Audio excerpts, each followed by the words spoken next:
It's quite a heavy weight on my shoulders, but I hope I can do the topic justice on behalf of the panel. It's a delight to be part of the panel and to be able to be part of such an important think tank in trying to advance the CAADP agenda. So we're presenting today on some of the ideas around how we can create resilient and sustainable food systems. And I'll draw on a number of Malaba Montpellier reports as I do so. So just to make sure we're all on the same page, let's start off with a definition of what food systems means. The definition is fairly new. It was only created by the high-level panel of experts of the Committee on Food Security in 2014. So it strikes me that this is another layer that gets added to what governments have to do. So they have to create food security policies, nutrition policies, and now we come along with food system policies as well. And so it's very important for governments to understand how these components fit together to simplify the task of government leaders. So the HLPE defined a food system as all the elements, the environment, people, inputs, processes, infrastructure, and institutions, and all the activities that relate to the production, processing, distribution, preparation, and consumption of food, as well as the outcomes of these activities, which include nutrition and health status.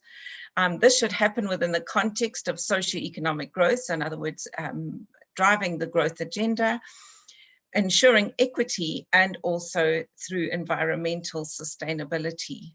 So the diagram on the side that comes from the GLOPAN report simplifies this in terms of agricultural production, market and trade systems, food transformation and consumer demand, and consumer purchasing power that all affect the food environment from which consumers get diversity, adequacy, and safety.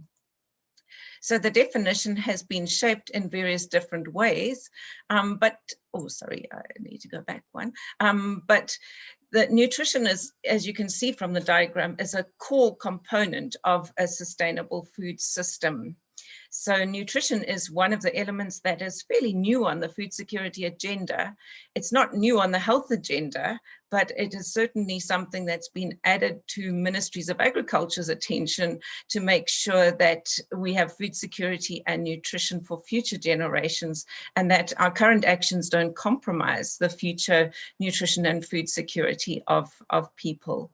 So food systems influence all the components of food security, including people's ability to access food, the affordability of food, as well as the acceptability of food.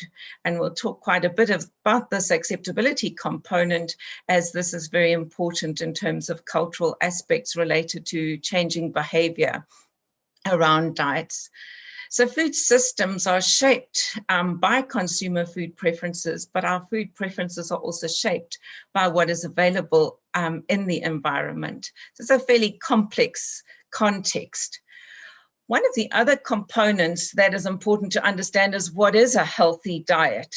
Although the nutrition science is sometimes contradictory for people, and the dietary advice is constantly being shaped by the science and what we are learning about nutrition and diets.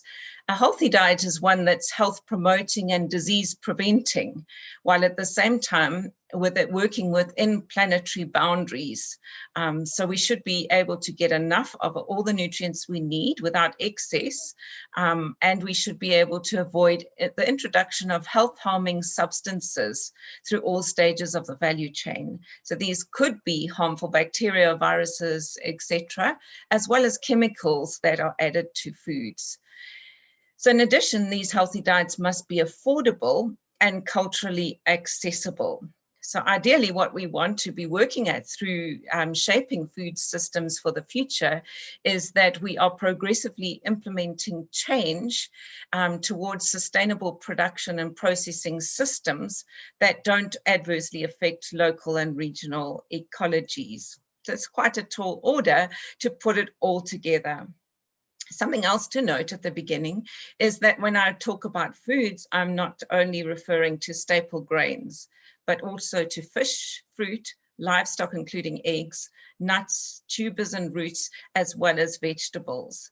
So many times these elements are neglected in conversations, and we focus on starchy staples and grains, but we neglect some of the elements that can provide livelihoods for people. So for example, fish and pork are some of the most efficient converters of what sometimes can be considered waste into high quality protein. And these kind of creatures can create some quite important livelihoods for people. So we need to see the food system as a whole, and the plate, what we put in our mouths and what we put on our plates every day, as being inclusive of all these different components. Oh, sorry, I left out legumes on the list. They should also be part of this, sorry. And what we should also be making sure is that we have diversity to ensure that the production conserves biodiversity and diversifies livelihoods, and also consumption for optimal nutrition. In terms of the food system, with the preparation for the UN Food Systems Summit next year, the one action track that I've been involved in is Action Track 1, which talks about and summarizes this whole topic as ensuring safe and nutritious food for all. We recognize that in order to do this, we need to ensure that there's a shift to sustainable production and to sustainable consumption patterns that have benefits for reducing climate adverse effects of climate change and protecting the environment, that are inclusive for development and provide equitable livelihoods, and that also increase the coordination, transparency, and accountability to build resilience across the food system. So we're talking about quite a tall order if we are to achieve all of these elements at once. As I mentioned, the interest in nutrition policy has gained political momentum, particularly since 2014 and the Rome Conference on Nutrition, where we started to recognize that nutrition should not only be a focus for undernutrition, but that we should focus on nutrition in all its malnutrition in all its forms, meaning undernutrition, as well as micronutrient deficiency and overweight, which includes obesity. So the agenda is broadening all the time, and the complexity is broadening. And the question comes as to how do we help governments to consolidate this complexity and to think in a whole systems approach across all the elements that are required for sound nutrition.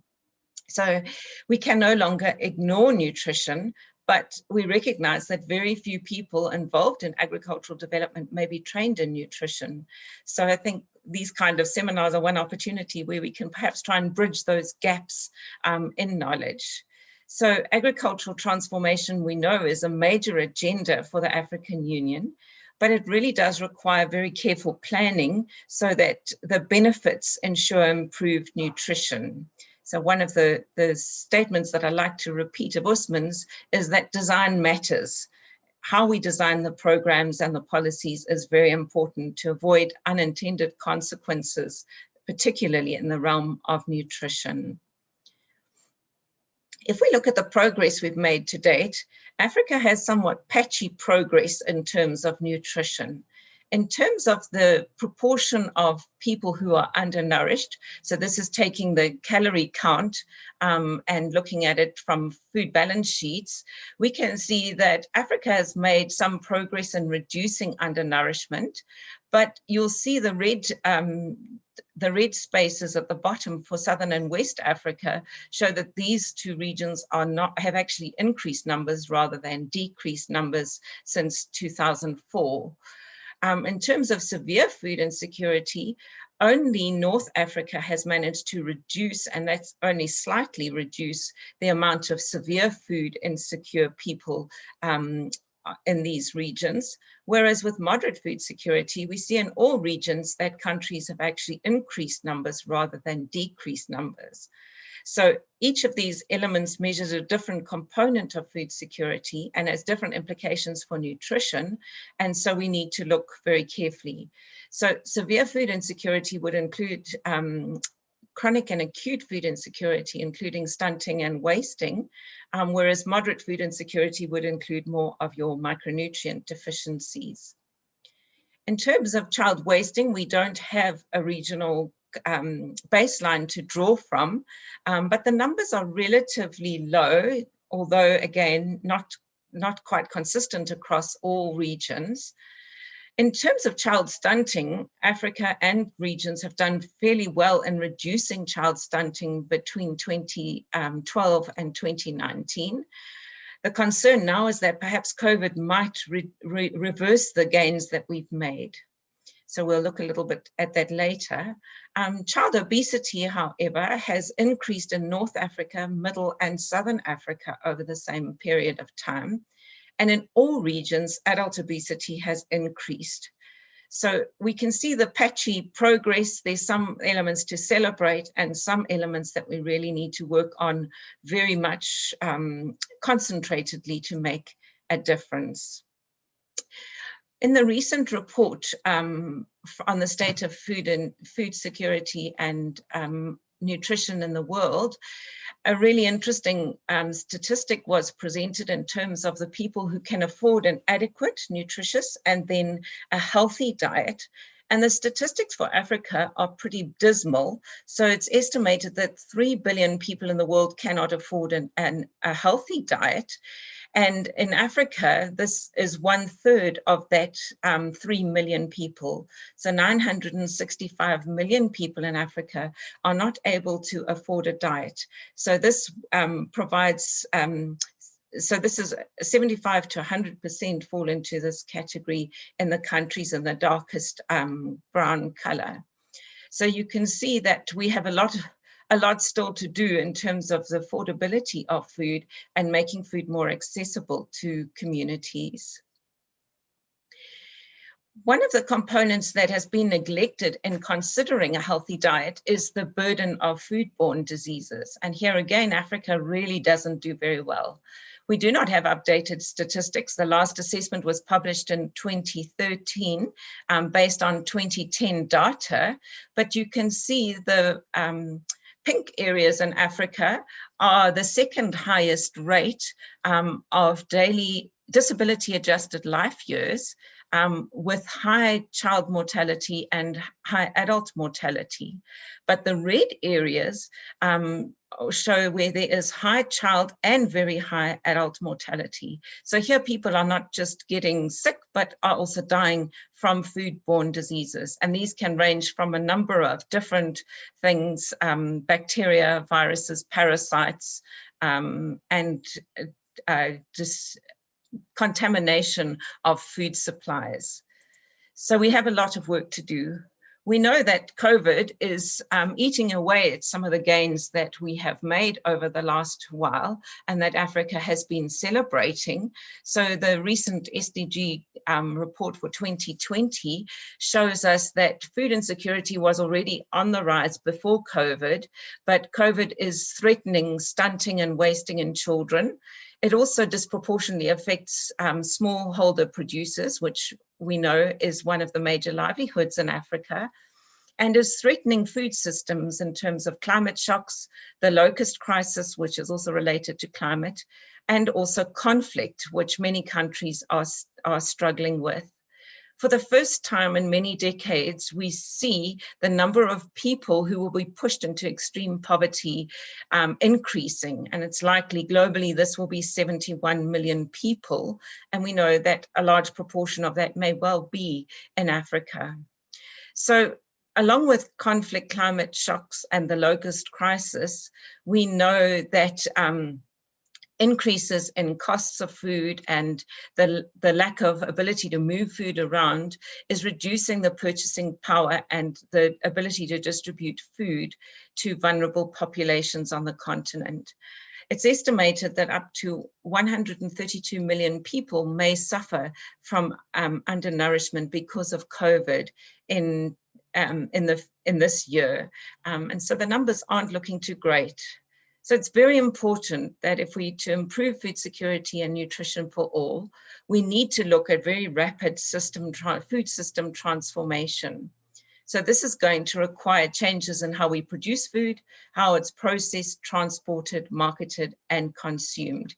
And we're going to need to be incredibly creative under the current circumstances. This transformation will require the entire value chain. So we need to look at what ends up on the plate. So we can't just stop on our traditional focus on food production. We have to think along the entire food system. But such a transformation will have multiple benefits for both producers and consumers, and could influence the food basket positively, creating better value on the plate and better diversity on the plate, and hopefully, if we do things right, more safe food on the plate. We know that nutrition plans are one of the central solutions to this. So in the past, CADAPT has focused on having integrated food security and nutrition plans, but we need to add this element of food system transformation to that agenda and make sure that we have comprehensive national plans that deal with malnutrition in all its forms, food safety, reducing poverty and inequalities in order to attain this sustainable, nutritious food system. And this has to happen across the entire food system to make it work. So the big question on the minds of policymakers, and what occupies most of my time, is how do we identify the best and the context appropriate options in order to make these transitions? So I'll draw in this work from a number of different reports that I've been involved in. These include the IAP report, which looked at the challenges for food security and nutrition, a PARI report that was co-authored by Academia 2063 and ZEF on looking at transforming Africa's food production, a recent note on Action Track 1 for the Food Systems Summit, and then the 6 reports that have been published by the MAMO panel, looking at various elements of the food system and how we can improve nutrition in these. So let me first start with a little bit of logic behind why I've chosen to identify the elements that I want to focus on today. Part of this is that a sustainable year-round supply of a diverse range of nutritious foods is essential. So we know that in many cases, we have surpluses and gluts. In mango season, we have far more mangoes than we can possibly eat. And those are a wonderful nutritious source of food, particularly palatable to children. But once the mango season is over, and the mango season happens at the same time as a number of other nutritious foods are available, but then we find that there's a glut and it's difficult to find enough nutritious foods. So increasing the nutritional value in the food system is very important. We want to both reduce nutrient losses and protect and increase nutrient diversity of foods. And we know we do this within the challenges of climate change. And we need to pay attention, for example, to the nutrient efficiency of crops. So how much water is required. Many of our most nutritious crops require significant amounts of water. And this would also go as well for some of the livestock production units. So we have to think quite broadly in terms of the inputs as well as the outputs and the cultural acceptability of many of our solutions. We know that dietary diversity is essential for nutrition and that it is associated with inadequate intake and the risks of micronutrient development. But we know that there are multiple benefits to ensuring this diversity and having a balanced diet.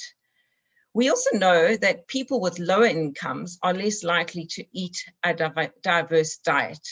But we also know that, well, typically these diets are not great in terms of diversity, as well as some of the more nutrient-dense foods that we would consider in trying to improve nutrition, such as your horticultural crops, fish, livestock products, for example. We also know that these are very perishable items and very often seasonal, and so it's quite difficult to make sure that they are available for consumption all the time. But don't let us lose sight of the soundness of many traditional diets or get trapped in the cheap food for the masses thinking. So this cheap food for the masses thinking has led to the bulking up on provision of cheap staples, often at the expense of farm incomes, especially for smallholders, and may give rise to some of the nutritional problems that we face in society today. We know that diets change as incomes change, and that people shift away from cereals and roots and tubers to eating much higher more nutritious foods. But we also know that we can also go the wrong way, and that higher incomes can lead to more obesogenic intakes as people are able to afford some of the more sugary kinds of foods. And so we have to watch out how the transition happens, not only that it happens. So we need to be quite clever. So rising incomes do change the quality of food. And we need to make sure that the cost of many of these nutritious foods does not remain high. So we know that as income rises, the demand for high quality nutritious foods will increase. And of course, supply and demand dictates that maybe these may become more expensive. But we know that there's a growing body of evidence that consumption of animal proteins, for example, is very important in reducing child stunting. And so we need to think quite cleverly about how these kind of foods that are what we would call traditional non-tradable goods, in other words, they are marketed and sold and consumed within the area in which they're produced, is not lost, and that those opportunities for livelihoods are continued. So I always refer back to some of the work of Christopher Delgado. I think Christopher was a bit ahead of his time in the 1990s when he looked at the multipliers, growth multipliers for increasing the consumption and production of such goods. And he talked very much about how elastic the supply of goods were, and how this elasticity or inelasticity may lead to micronutrient-rich foods becoming less affordable to the poor. So we need to keep an eye out for the price per calorie of the foods that we really want to promote and to be included in the food basket and on the plate. To turn to the first Malaba Montpellier report, which was called Nourished, How Africa Can Build a Future Free from Hunger and Malnutrition, we learned a lot about what countries who have made significant inroads into reducing malnutrition did in the period of the Millennium Development Goals. So the 7 countries displayed here had the highest reductions in their global hunger index over the period 2000 to 2016. And to the surprise of the panel, there are a couple of countries like Angola and Cameroon, which we didn't expect to come up in this analysis, but from which we can learn a number of different lessons. The critical components that all of these 7 countries implemented were institutional innovation changes, policy and programmatic interventions, that design matters approach, as well as implementation. So many of our policies in Africa sit on the shelf, but these 7 countries moved policies into implementation and saw nutrition as a public policy priority. They all adopted multi-sectoral approaches and also multi-sectorial coordination, often setting up coordination structures at the highest level of government, so the office of the president or the prime minister. They were very much involving of health, agriculture, welfare, public infrastructure, a number of different components. Many typically also involved private sector, so not just focusing purely on public sector driven investment. The focus was very clearly on children and very particularly on the first 1,000 days. There was strong localized ownership, particularly in the implementation, with some countries like Angola having very localized community structures in order to implement their programs. a range of different programs were implemented. And so it wasn't just one particular approach, but clearly a combination of different approaches that targeted different populations, different targeted groups, and that used innovations such as data and had very strong scalable coverage were very important. So a number of lessons can be learned on how we can transform food systems from this.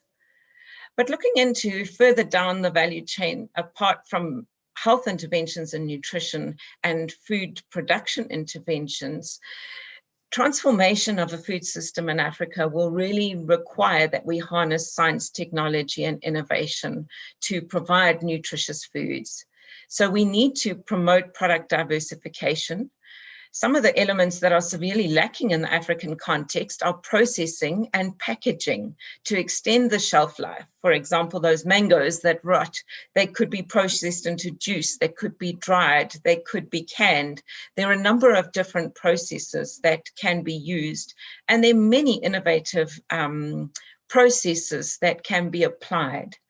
These would make healthier foods easier to prepare and improve the storage and preservation. So as Africa's population urbanizes more, the demand for quicker cooking food and food that requires less energy to prepare will be very important. But as I'll discuss just now, the energy and water elements are some of the constraints. So we'll have to think of some of the most innovative ways to be able to do this. There are a number of ways of boosting the nutritional value through science, technology, and innovation. These include some tried and tested techniques such as fortification with micronutrients, biofortification, which has advanced quite significantly, and the enrichment of food, so adding things like fish oil to bread. Then there are a number of different ways in which we can add nutrients that wouldn't normally be in that particular product. But we also need to harness indigenous knowledge and foods. Usman has given me quite a few examples from Senegal, where local people are being quite innovative in terms of getting nutritious indigenous foods onto supermarket shelves. So we need to retain the nutritional value because, as I mentioned, many of these foods are highly perishable. So if, for example, spinach is left in the sun, it's going to lose a number of its nutrients through transpiration and evaporation of moisture. Many of our cooking techniques also completely destroy the nutritional value of foods, particularly through overcooking. And so these can be preserved through clever processing. We can extend the seasonal availability and the shelf life and keep foods healthy. You can also reduce post-harvest losses. There's some very clever, simple technologies around aflatoxin, for example, using infrared light to identify aflatoxin and so be able to sort grain in order to avoid the problem. And of course, processing and packaging would help deal with the glut of food and in season and reduce that. There are also very many technologies that improve food safety through heat technologies, drying technologies. If you reduce the water content of food, you will immediately be able to reduce some of the microbial activity. And some of the solutions in science, technology, and innovation may well be outside of what we traditionally think of around food. And these involve water, making sure that water is available, that it's safe, and that it can be used safely in the system, and water recycling, particularly in areas where water is scarce.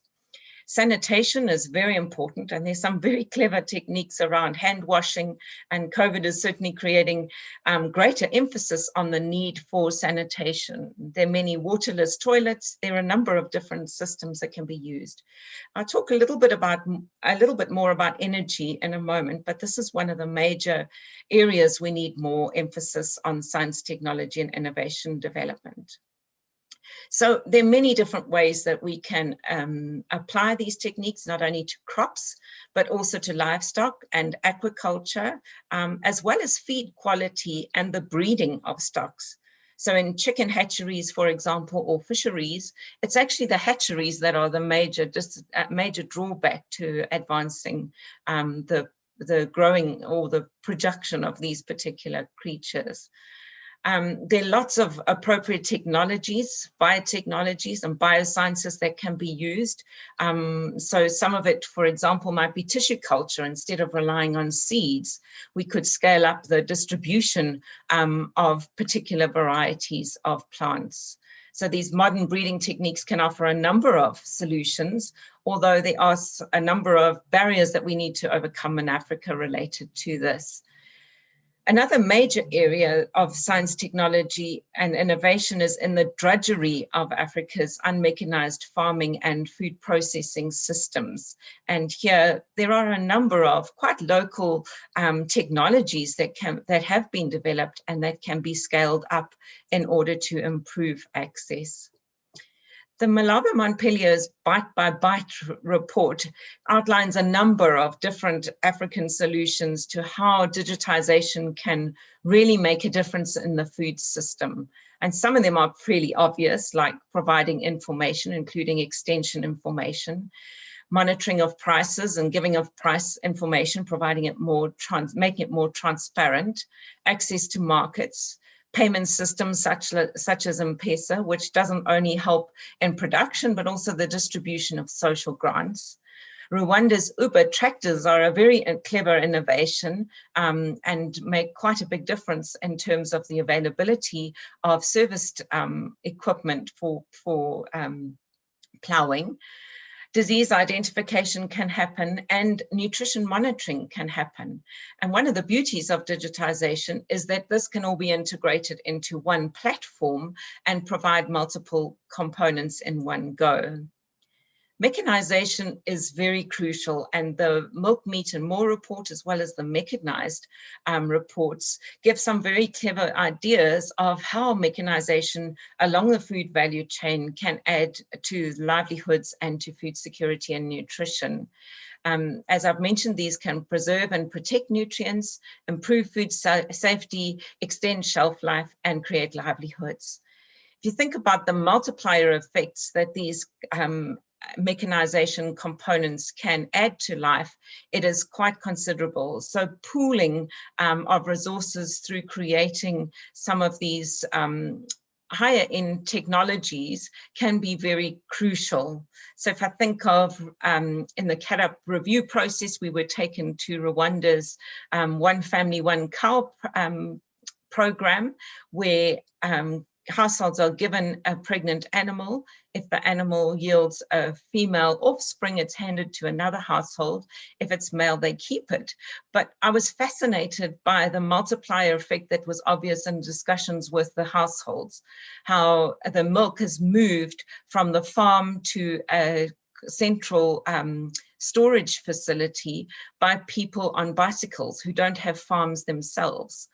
Cattle feed is gathered by landless households or individuals who gather grass from around the rivers and sell it to the farmers. The simple technology in determining the price of the milk at the depot, of looking at how acid it was, so in other words, how it had deteriorated, and looking at the water quantity, were done at a very simple level, but sure, they certainly created a livelihood of opportunities. So households started to produce crops as feed. A feed mill was established in the community we went to. There are multiple benefits, and you just see this drawing and multiple effect in the neighborhood. So many opportunities that can be built on.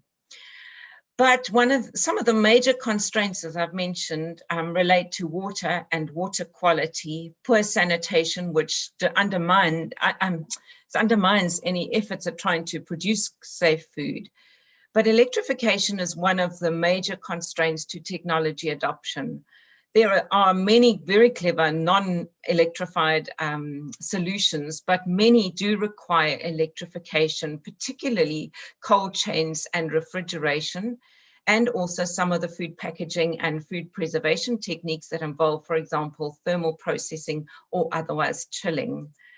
So the Energized report from the MAMO panel reports that 45% of people in Africa have access to electricity, so less than half. 80% of those without access live in rural areas. And we know that electricity is needed throughout the whole value chain. It doesn't really matter where it comes from, whether it be solar or whether it is grid electricity from hydroelectrics.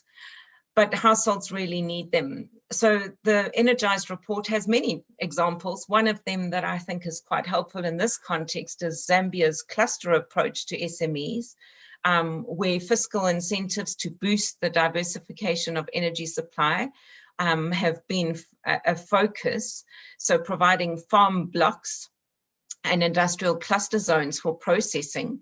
We know that aggregation of produce is very important to economies of scale around the processing components. Zambian government has also tried to focus on matching demand and energy in the mix to accelerate electrification, and smart financing, without which small enterprises will not be able to face the risks and the expansion costs to achieve economies of scale. So some quite interesting examples in the various reports. Food safety and waste reduction is also very important along the entire food value chain. So here we need improved logistics and processing technologies. We need economic incentives. So for example, how do you create incentives for industrial parks where perhaps you can have the centralized electricity provision, incentives for labor employment, and ways in which you could, for example, favor women in employment. Of course, regulatory approaches can be crippling, but they can also be very enabling to encourage such development.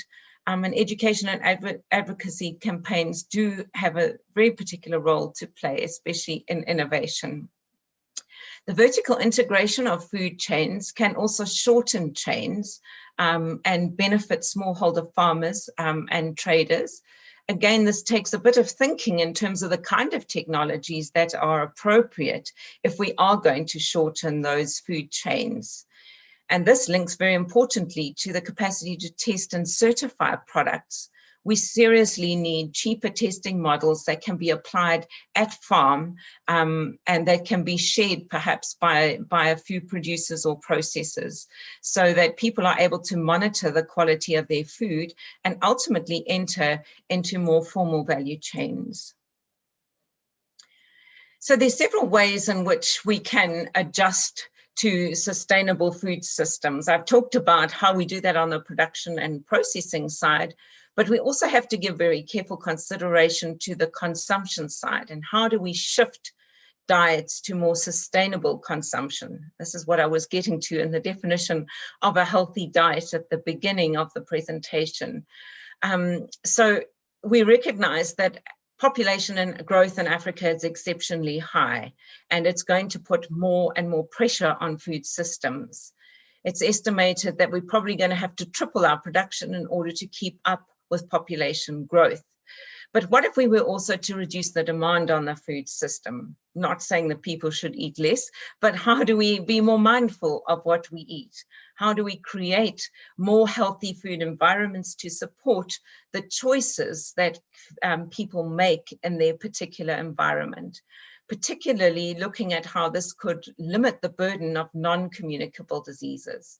So this could be through food labeling, which is very low in many African countries, the prohibition of trans fats, and also how do we restrict, particularly in future as we go to more mass-produced foods and cheaper foods, from using high fructose corn syrup and other alternatives that have disastrous health consequences.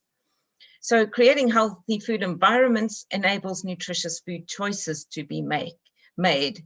If you can't choose fruits and vegetables in your particular environment, you're not going to be inclined to do so, or if they're extremely expensive. So we can use institutional diets such as school feeding programs to try and shift these ideas. We could also use subsidized meals and vouchers that promote these healthy foods. Of course, nutrition education has an important role to play in all of these. Another very important component in transformation of food systems is the improved coordination, monitoring and accountability across the system. And this applies to all stakeholders, both private and public, as well as for consumers, because ultimately we vote with our money, and what we put on our plate and put in our mouths determines what gets put on the supermarket shelves or is sold by the informal sector. And this needs a great deal of cross-sectoral coordination, which is made simpler in today's world through the digitization of accountability systems. Digitization can make things more transparent. It can provide far more two-way communication between consumers and government, and consumers and producers, producers and consumers. So there are many different things that can be tweaked in the system to help us to make sure that we are transforming food systems in a way that promotes healthy diets and prevents diets from going in an unintended direction towards more unhealthy diets. What we really don't want to promote in Africa is the westernized diet. We really do want to celebrate and scale up the wisdom of many of our traditional and indigenous diets. If you look at some of those processes, such as fermentation, as well as the combinations of foods that are put together, the science that you find in those is quite remarkable in terms of a balancing of amino acids, for example, with maize and beans, with fermentation that makes food more bioavailable or nutrients more bioavailable. There's some very clever ways that have been preserved over the decades and that we really don't want to lose, but rather want to be able to preserve and extend into the future food system. But you say, what about COVID-19 and what does it mean for the road ahead? So this frightening graph shows us that we're heading towards a second wave, as it's called. A large proportion of these statistics come from our own country, South Africa, and you can see the pattern of South Africa looks exactly like the graph that the AU has provided for the entire continent. So we know that the crisis is very far from over. We know that it has multiple crises that just make COVID a tipping point. We have health crises, particularly in terms of poor provision of health. We can see it in the foodborne diseases, for example, as some of the underlying health conditions that would compromise people's health in such a pandemic. We know that Africa was not free from economic shocks and crises before the crisis. We know that COVID has serious social and psychosocial impacts on people and on people's future, and these need to be carefully considered in any response. We know that food is central to that social and cultural behavior of people and what is important to us. And so food security is central, not only as a basic human right, but also as something that we value and we celebrate in society. We know as well that there are many livelihood shocks. They come from conflict, from famine, from things like the locust plague, from climate change. And so COVID is really a tipping point. It's probably come far too early in Africa's development for us to really be able to deal with it efficiently. But we're faced with a crisis that we have to deal with. But I'm still confident that even in the midst of the crisis, we need a rapid transformation of Africa's food systems. We need rapid action to protect livelihoods, to protect the food system, particularly as we know that the limitations on travel, on trade, means that local communities have to look more inwardly at being self-sufficient. Not that we should be striving to be entirely self-sufficient, but many of the things we relied on in the past, we have to relook at and see how we can build the resilience of local systems in order to withstand such shocks, and if in future there are major restrictions on movement. We need to invest heavily, and we have to make sure that we don't revert to the crisis of the HIV funding dilemma in the 1980s, where funding from agriculture was rooted into the health system, and which CADAP has slowly been able to bring back into the agricultural sector. So we need to guard that and make sure that we realize this is not just a health crisis, but that it's also a food crisis. So I do believe that we can transform Africa's food system to improve the resilience, save lives, and to save livelihoods. So at a time like this, we need more creativity, innovation, and ingenuity. But Africa's people are known for this and also known for resilience. And so I'm pretty sure we can come out with a stronger food system if we're able to think together. Thank you, Usman.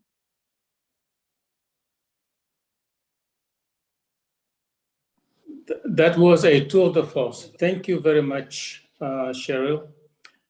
Truly a food system lens to the topic here. I've hardly seen nutrition being described that broadly, not just in terms of the topics, but also really putting in nicely the broad work of the panel that all could help guide us to better food systems. No, thank you very much again. It's an amazing presentation. And I'm sure all our friends around have also enjoyed it just like I did. So thank you very much to those who have joined us. What we will do now, we got about 30 minutes to go. I would like to open for the discussions. And as we usually do, you raise your hands, your virtual hand, if you want to speak, and I will give you the floor. You also can send your questions via the chat box. I will have to navigate between the chat and the raising hands so that I can give your questions. So let me start with what you have in the chat box, if there are any questions there. There looks to be one here, Cheryl, from John Wibberley. What of growing a balanced diet via appropriate crop mixtures and rotations, plus simple solar drying of surpluses at farm household level? I guess this is a comment or a question to you. Let me get another one so you can address all of those together.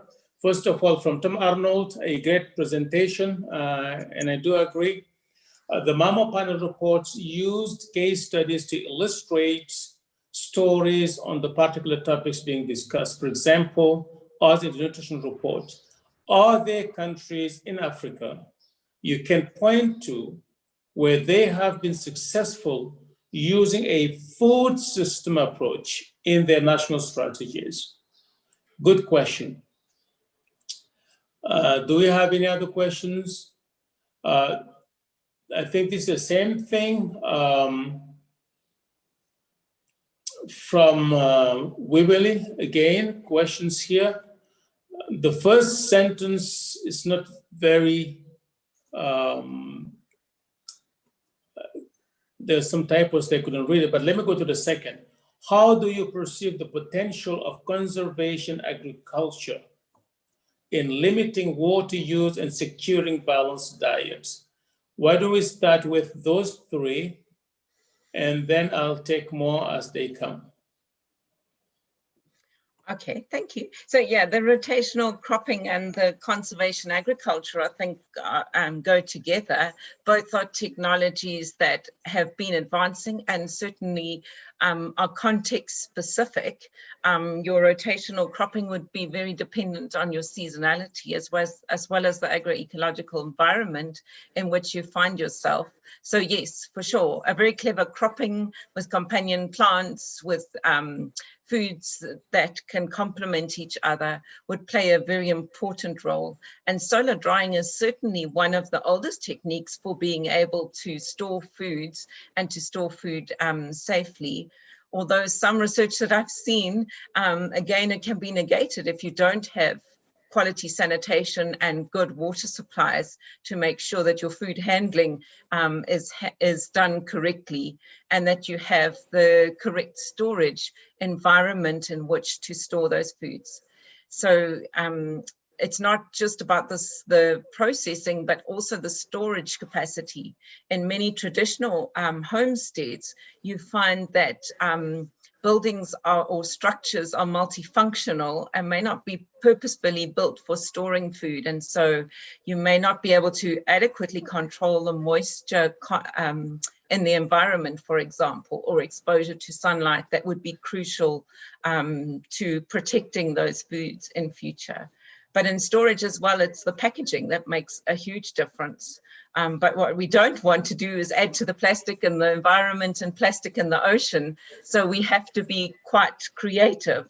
Some of my colleagues have been experimenting with using a sorghum that acts as a food coating. So it's an edible food coating. There's no throwaway waste. So there are some quite innovative technologies out there that can be developed also from using waste products like banana leaves, for example.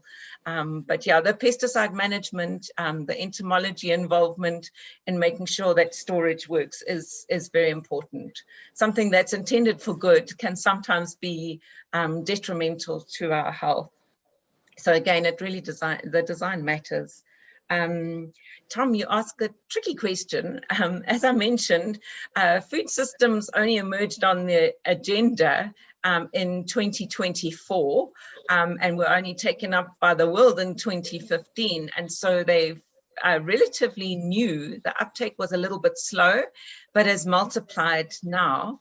In terms of African governments, Usman can be testimony to this, how we saw in 2018, the switch from production-focused CAADP investment plans to the lights coming on with the identification of nutrition as a core component. And so, for example, Niger's CAADP investment plan focuses entirely on nutrition, the 4N for Nutrition program, which was very innovative. So the uptake by countries in terms of these comprehensive food security, food systems plans is going to be a little bit slower. You can find elements of it in, for example, in Ghana, Nigeria, Rwanda, but one of the complex things is, much like food security, there's no ministry that deals with food systems as a whole. So it needs a number of innovative policymakers to come together to force the shift and to bring about the change in the food system. So I think there are elements in a number of different countries, particularly countries that have been implementing nutrition policies and comprehensive approaches to their CAADP investment plans. But hopefully we'll see more, particularly as ideas around the summit start to take hold and countries engage in this thinking around food systems. I think if we put the right support in place, we're going to see an uptake of these ideas in future. Excellent. Cheryl, thank you very much. So I saw a hand up, Angela Hansen. Angela, would you like to ask your question to Cheryl? Yes, thank you, Usman. Cheryl, sure. Hello. Can you hear me? Yes. We Perfect. Can hear you well. Great. Excellent presentation, Cheryl. It's lovely to hear you. I'm working at the moment on a question of food availability. Angela, do you want to introduce yourself to the audience, please? Oh, yes, sure. Sorry. My name is Angela Hansen. I'm the founder of Food Systems Foresight. I've worked with you, Usman, and Cheryl over the years, probably for a decade on the CAADP agenda. I'm currently working with the Global Alliance for Improved Nutrition, and we're investigating questions of the role of SMEs in Africa in keeping food markets working. And I'm wondering, Cheryl, as you speak about interventions that are helping to advance food systems transformation and resilience, if you could speak to the role of SMEs in that process. Excellent. Let me take a couple more questions, Cheryl. I have Regaye Hufitawek. You handed up. Would you like to introduce yourself and ask your question, please? Okay, thank you, Usman, and thank you, Prof. Mogayo, Prof. Cheryl, a student. So thank you again, Prof. Cheryl, for a nice presentation. My question is, as you mentioned, pandemic is not only the health crisis, it is also a food crisis. So as you know, after 2008-9 food crisis, there is a lot of is happening in Africa, like investment in agriculture, foreign investment in agriculture was increased. So I don't know how African countries are ready to see those policies maybe after this crisis. Maybe this agricultural investment will be increasing. So how African countries are ready to see those options? Thank you. All right, Cheryl, why don't you go ahead and answer those, and I'll come back from the message box. There are a couple more questions here. Okay, all right. Thank you, Angela, for your question. Absolutely, SMMEs are the backbone of African economy, and we know that the informal sector plays a very important role both in rural and in urban context, and will do so in future, and that these enterprises are a lifeline and a livelihood for many households. So yes, absolutely, SMEs, if they're supported, can certainly help in the transformation of food systems because they provide food at source. The operating costs can sometimes be lower, but also they are hungry for such innovations. Often SMMEs are driven by entrepreneurs, the very people who see opportunity and are able to adapt technology, be able to invent. They're risk takers as well. They're willing to be the first on the market, the first to innovate, the first to try out. And so, yes, they're very important leaders in the society. And in the absence of a large private sector, those SMMEs are critical for being able to kickstart such transformations. So yes, then they have peculiar needs. They need to be supported in very sensitive ways and we need to listen very closely to what their needs are in that particular context. Wega, yes, we've learned a lot from 2007, 2008, although the 2007, 2008 dialogue focused on how do we make food cheap. And I can remember, Usman, you were there when we had 16 countries around the table in May 2007, just before the break of the highest food prices. And governments really scratching their heads to think about what would be done. And the focus very much being on how do we make food cheaper, but then the farmers outcry that doesn't mean good news for us. We're already struggling with high fuel prices, high input prices, high seed prices, and how do we deal with the higher input costs? So reducing the cost for farmers in that time was not good at all. We saw a number of programs failing because suddenly production was scaled up, but the rest of the food chain was neglected. So people didn't think about what you're going to do with the excess products. And then we have another example from Rwanda. They were amazingly ready.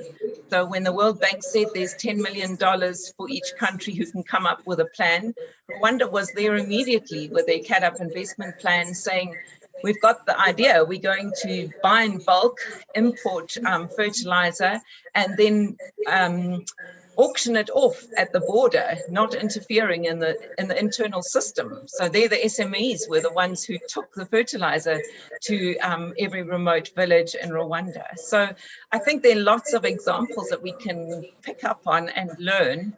But I do think that the development agenda has moved on significantly from there. Africa's done amazingly well in terms of repositioning, reorganizing ourselves, thinking about many of these issues that in 2007 had not been thought about. Nutrition was not on the agenda in 2007. Excellent, thank you. And just a quick comment on the SMEs. What is really interesting, and I'm sure Cheryl, you have seen that as well, is that the increasing middle class is not spending more money on caviars and wines and champagne. They are demanding for the traditional food that they have been eating in the villages and smaller towns, but they want it differently. And that's where the SMEs in the processing sector come in. They want it packaged differently. They want it clean. They want it maybe ready to cook or maybe even ready to eat, right? Mm-hmm. And that is really putting the SME and the processing sectors in a very, very particular and strong position in influencing our food systems. So, and I really like hearing you talk about innovation, because that's where it is now. How do they innovate to get traditional food items into kind of quote unquote modern transformed food recipes? How do they innovate in terms of products? How do they innovate in terms of processes? How do they innovate along the value chain from packaging to distribution to conservations and what have you? So there's so much that needs to be done there to enrich the food systems and make the processing sector and the SMEs that we talked about play more of a crucial role. So there's really a whole debate ahead of us. Absolutely. So I think, yeah, thank you. And the people to be watching for innovations that can be scaled up and scaled out and reach many more people. Absolutely, thank you. And then, so we got a couple more questions. First one from Rhoda. Also a panel member, thank you, and a former commissioner for agriculture at the African Union Commission. Rhoda says the landscape covered by food systems is really very broad. Since coordination is key in that broad landscape, what is your view on the best way to handle institutional diversity? Okay, then we got one question here from Meoma Okonko. Biofortification represents a cheap, sustainable, and targeted option to reducing malnutrition. With biofortified crops, rural farming households can have access to nutritious food without necessarily changing their diets. So I guess this was more of a comment, but you might want to pull that into your answer. A question from Alex Rees. Hi, Alex. Welcome and nice to have you with us. Excellent presentations. Thank you, Cheryl, he says. Now, given many people across the continent secure access to food through local markets, particularly from SMEs, there we go, the SMEs again, particularly in rural and peri-urban areas, have you seen successful efforts to invest and support small and micro businesses to produce and convey nutrient-dense foods to markets in greater quantity and regularity? And if you feel this is an important part of the solution, who needs to do what to enable SMEs to play their full role in a transition to a healthier food system? Let me take one last one from John Wibberley. I think it was just a thank you note to me. But let's take one from Angela Ndereyerio, and that's the last one for this round, and I'll take up the remaining questions. Most rural farmers store their own homesteads and not for commercial purposes. They store for their own homestead and not for commercial purposes. How do we incorporate their traditional methods with new techniques of storage, as their methods are definitely cheaper, cost-effective, usually utilizing locally sourced materials? How do we bring that into our food conservation and storage systems? Thank you. Okay, good. Some tough questions. Thanks, Rhoda, for my fellow panelists have asked some mean questions. Rhoda, you're right about the complexity and coordination. This is something we haven't really thought much about yet. Even the complexity around food security coordination hasn't quite been solved yet or adopted by many countries. So the approach of some countries like Niger has been to create a food security ministry Many other countries have created high-level coordination structures, and I don't think that these should be duplicated now that we add another component of food systems to the complexity. So I think we do need to look at perhaps how we can repurpose some of the coordination structures that perhaps primarily focused on emergency food response and disaster management. We see it now with COVID. You have duplicated structures around COVID and health crises, and many African governments have completely forgotten the food issue. So it didn't enter their domain when they put lockdown measures. Many didn't even think about where food was going to come from, and then afterwards had to try and implement emergency and disaster management programs. So we really do need somebody in the government with a big picture view who's able to coordinate, because now, if you're going to deal with food systems in their entirety, you need your trade and industry partners on board. You need the food safety division from your health sector. You need your public procurement. You need your infrastructure development. You need so many, the energy sector. You really do need to create platforms where these people can think together as to how you can bring about coordination. So I guess, partly the response would be not only to look at the institutional design, but also to do a review of our policies and see where they connect, where they disconnect, where they contradict, and from there be able to identify which segments of government and subsectors of sectors are crucial to bring around the table to have these conversations. Can often, I'm sure, Rhoda, you've been in these situations more than I have firsthand, of the competition around the table, and how do we reduce the competition and increase the cooperation between these people. But it starts with a clear vision. Unless you have a clear vision and a national goal, it's not going to come together. So I think we shouldn't look at duplication. Yes, biofortification is certainly one part of the solution, and I agree, it doesn't necessarily change diets. Alex's question is also quite complex in terms of who should do what in promoting the small SME sector. I think it's similar to Rhoda's question of looking at the different roles of different role players and making sure that these role players work together.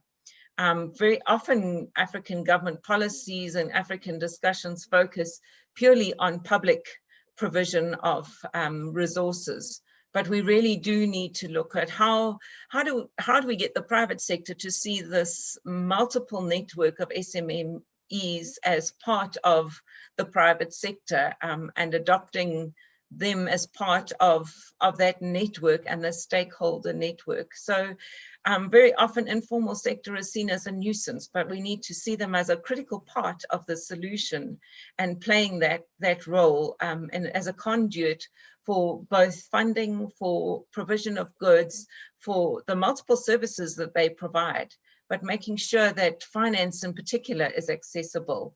That the support structures are there, that the necessary regulatory environments are there. So permitting, licensing, the public infrastructure such as sanitation that is needed, that can't be provided by one SMME, but needs to be provided wholesale for that particular cluster.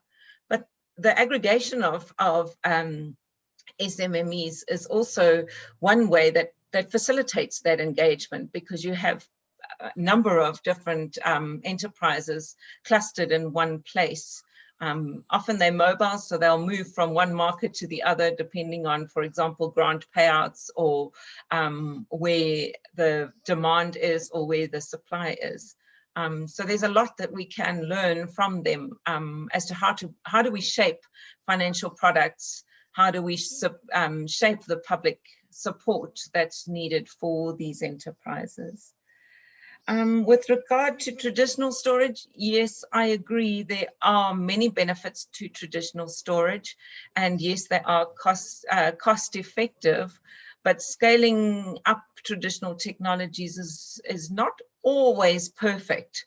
For example, if you take a granary, if you go to scale on some of the traditional varieties, you may encounter trouble. The reason why they are fixed at the size that they are is because that's the efficiency at which they are efficient, the size at which they are efficient. So we can't just have a blanket solution to that. But yes, there are many technologies that can be adopted, particularly if we start thinking about the interim measures between the producer and an aggregator, for example. There, the role of those technologies would play a role. But as soon as you aggregate a lot more for public consumption, your safety issues become a bigger stake. And so you have to think a bit more broadly around that. For example, insect infestation, you just need one little creature to contaminate an enormous silo. But yeah, there are techniques and technologies that can be used. So for example, with aflatoxin, the infrared technology is quite readily adopted and doesn't necessarily contradict the traditional hand sorting of grain. It supplements it. So we need to see where traditional systems are very smart, and where we can use technology to augment those or supplement them. Thank you. I think I'm coming to my last two questions, Professor. One from Antoinette Sala. Thank you, Antoinette, for joining us again. Always good to have you. As a continent, Africa has different and varied agroclimatic and production zones. What should a nutritious diet be composed of? Who should be responsible to ensure that the diet is nutritious? Governments, private sector, or the main providers of food, who are likely to be women? And the last question goes to Ramatu El Hassan. Maybe there's a third one actually, but let me take Ramatu. It's been a long time, Ramatu. Welcome for connecting. Nice to have you with us. Her question is, the nexus between data, digitalization, and policy is a crucial but likely very challenging. Given the paucity of data in Africa, are there any countries that you can cite an example for the rest of the continent in terms of basically managing the nexus between data, digitalization, and policy? Then we have a last question from Valent Ojambo. Nutritious insects may save children from malnutrition, starvation, and disease. Porridge made from millet flour fortified with insects such as crickets, grasshoppers, and mealworms may be given to children with insufficient consumption of protein. Do you think an increased awareness of the nutritional value of edible insects is needed to promote their acceptability and uptake by communities? And how can this be best done? Good one. So that's it. Okay, thank you, Antoinette. Your question is quite challenging. I don't think there's one diet for everybody. It very much depends on the agroecological climate, and traditions and cultures are very much also determined by the availability of foods in that particular environment. So we certainly don't want to prescribe a diet for everybody, and there's huge resistance against doing that.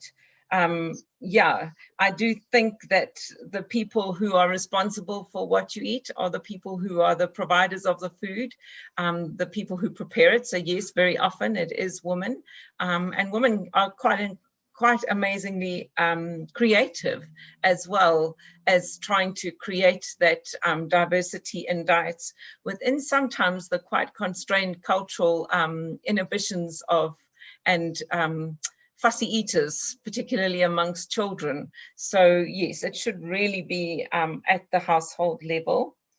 Ramai, to your question about data, digitization and policy, there are a number of examples. One of them comes from Rwanda. I don't want to give all my examples from Rwanda, but Rwanda used digital mapping to map the entire agroecological system of the country, although Rwanda is a fairly small country.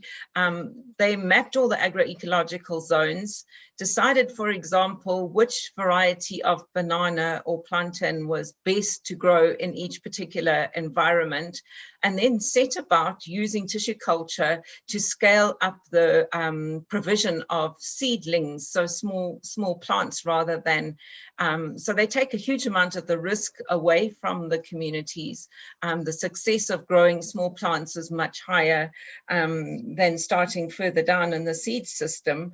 And this is one area where Rwanda is also quite smart on using drones for monitoring, drones for delivering information. They have amazing fiber to make sure that people have access to agronomic information, to pest control, to pest management, as well as linking them to agro dealers who can help with the provision of chemicals and support to those farmers. So I think there are a number of clever examples that many of them are in the digitized report from the memo panel that sets out, the digitized resource provides 35 examples of the clever use of digitization in African context. It's very rich in terms of homegrown solutions and innovations to this particular topic. So that's, I think, one example of linking data, digitization, and policy. To Valiant, yeah, sure. But I think in those communities who are willing to eat insects do use them, and use them particularly in a famine context. We know that, for example, the current locust plague, that people are eating them and finding innovative ways of eating them when the grain is no longer available. But the cultural barriers to people who are not used to eating insects are enormous, probably far bigger than many other foods that people would be willing to consume. And so again, it's context specific. Yes, for communities that are willing to consume such products, yes, and there's some clever technologies, particularly developed in Asia, for being able to convert these creatures into high-level protein. But at the moment, most of the provision is more through cattle feed and piggeries and feeding to other creatures who are not that fussy about what food tastes like or where it comes from. So yeah, I think there's huge potential. We do have to look at how we can find alternative protein sources that are bioavailable. Yeah. Thank you, Prof. This has been really an amazing seminar, real tour de force, the breadth of the presentation and the quality of the discussion. Thank you to all of the participants in the audience. Sorry for the last couple of questions we could not accommodate because the time is up and Prof has been with us for the full 90 minutes we wanted. So, but I'm sure she wouldn't mind interacting with you via email or otherwise on this topic, which I know is very, very close to her heart. So thank you to all of you for joining us. Thank you, Cheryl, for an excellent presentation.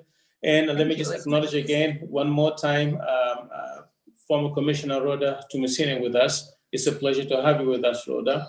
So this is our last webinar of the year. I would want to wish you, all of you, happy holidays and successful new year. And we look forward to welcoming you to our new series as we start into the new year with new webinars. So please continue the conversations online among yourselves and with Professor Cheryl Hendricks and with us. And we look forward to welcoming you in the new year. Thank you, everybody. And thank you, Cheryl, again. Last month. Thank you, everyone. Thank you. you. Ciao, ciao. Bye. And of course, thank you to the Academia 2063 communications team, which has been manning these webinars all the year, and the MAMO panel team led by Catherine and by Nabu, on the communication and the research side that have produced the reports that we have, and of course to our panel members and all the agencies who joined us this year. Looking forward to connecting with everybody in 2021 again. Thank you and good night and good